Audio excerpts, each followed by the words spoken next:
All right, here we are coming in with our fourth and final alternate project for the Good Things Come in Small Packages kit from December. I'm Jill Blanchette with Green Thumb Stampers. Thanks for watching the video. This is the card we're going to make this time around. This is called the Twisted Ribbon Technique. So we'll do that on this card, and I will go slow through that to show you how it works. I'm going to put my card off to the side. So we will start with our base of Garden Green. It's 8.5 by 5.5. Score or fold it in half, which would be 4.25. I have another layer on the 8th in Tahitian Tide. So this will be 4 1/8 by 5 3/8. And I'm going to put that on the top.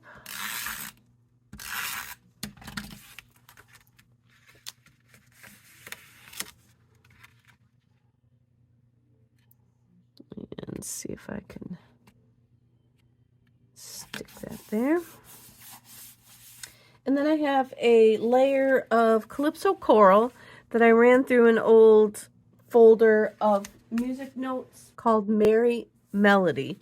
And I just thought, since I was making this a birthday card, that this might be, you know, like a happy birthday song. Little jingle to go with the... So that's my thinking here. A little bit, I wanted some background to it, so I thought the notes would be good for the birthday. Like I said, make the person sing the birthday song in their head when they see the music notes. And again, this one is on the 8ths. So I've got that stuck down.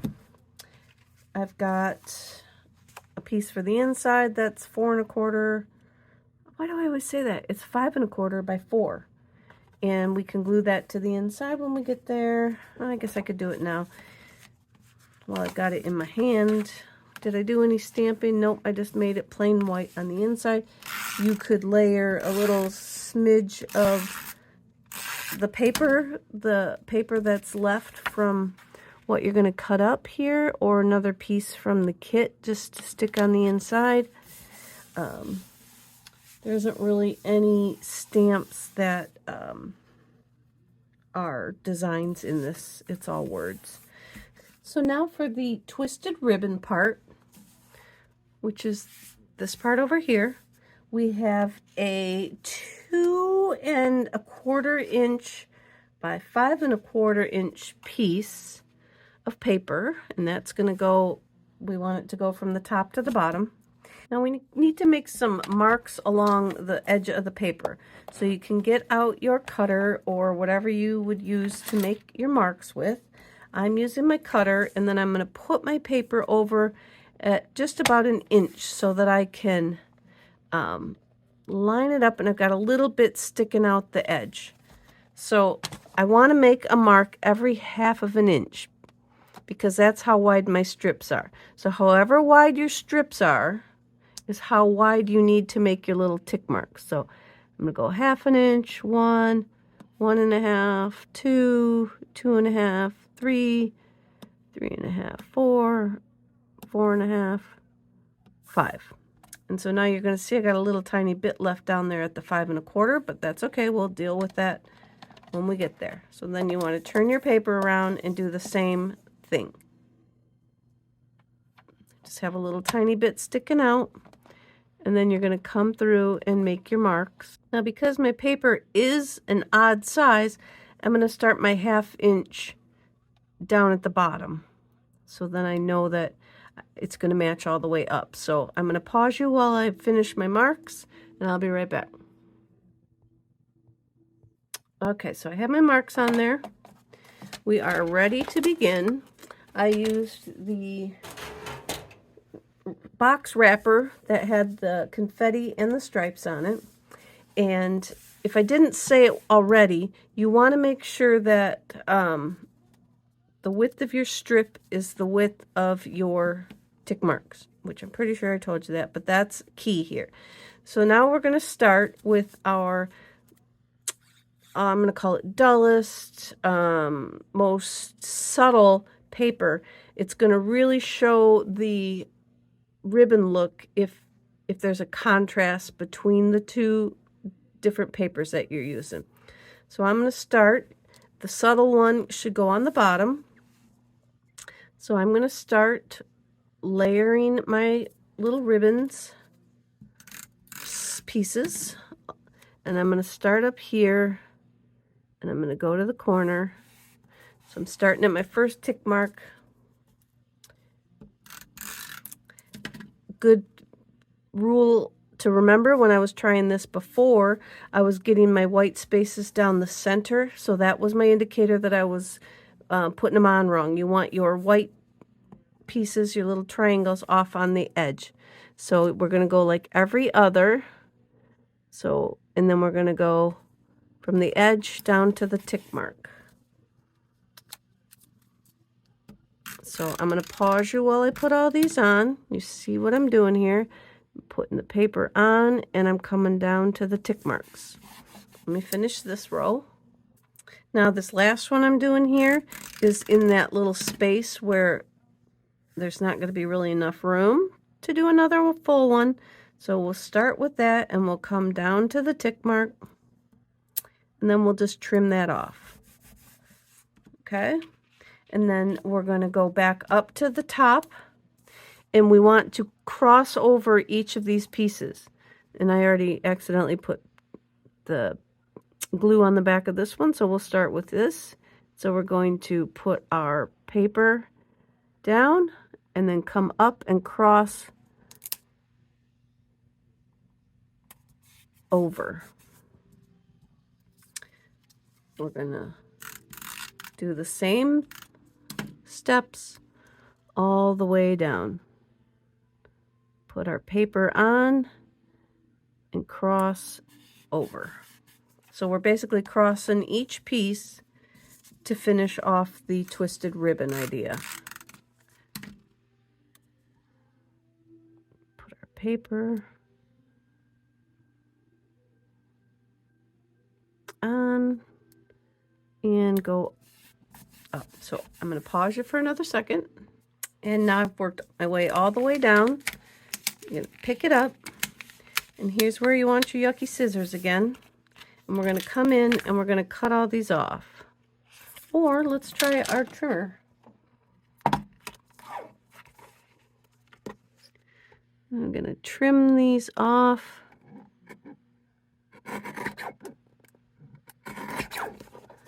And then we'll come down the side. You can use your scissors, or look at here, we can use our trimmer.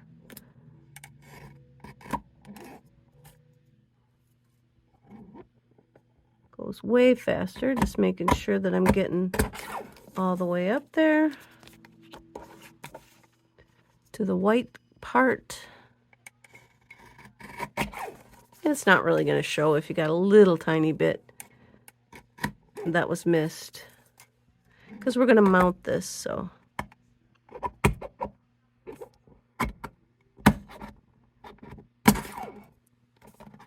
we just get a buildup of gunk on our blade, but that's easy to clean off too, isn't it?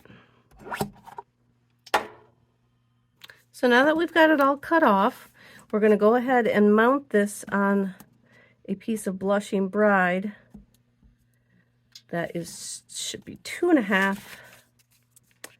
by 5.25. So we're going to glue this down.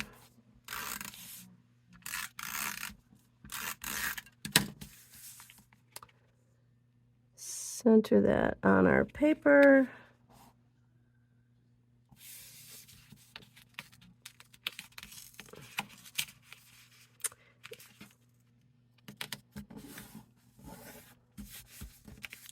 I'm going to flip it over so I could press real good without ripping any of those strips off. And then we're going to mount this. Oh, I got a little tiny bit too long on there.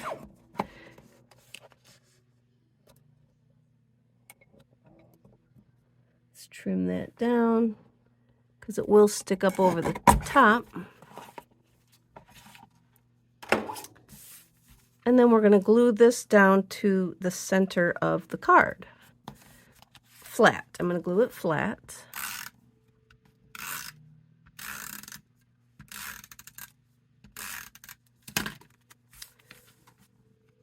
And we're eyeballing center there. I'm going to open it up and give it a good push to glue that on. Now I have some retired blue ribbon Baja Breeze, so that tells you how old it is. Little grosgrain ribbon. And I'm just going to put that on here.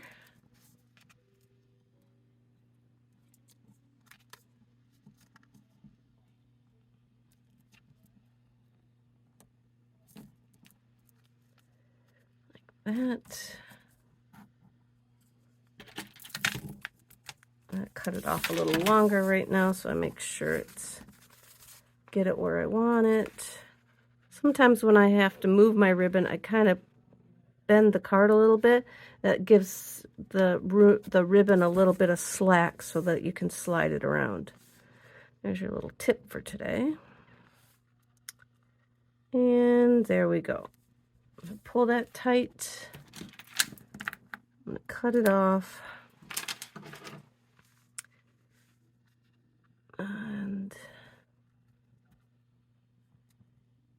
make my bows the same size. And I want it up still just a little bit higher because I'm going to put one of those, I don't know the name exactly for them. I'm going to call them a bread tag. I want one of those bread tags on here. So I've got one right here. They come in the kit. And I'm going to use Happy Birthday from the stamp set. And I'm going to put Happy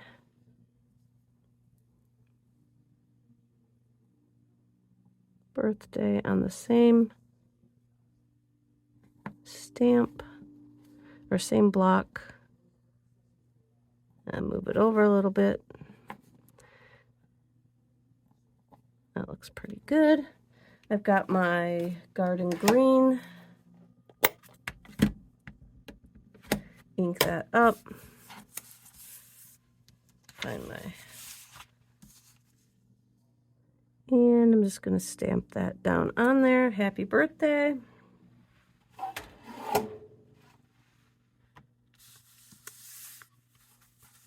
And then I wanted it on the top, so I'm just going to feed it through like this. And then I went and put a little bit of adhesive on it just so that it sticks. You could pop it up if you wanted to. But there you go.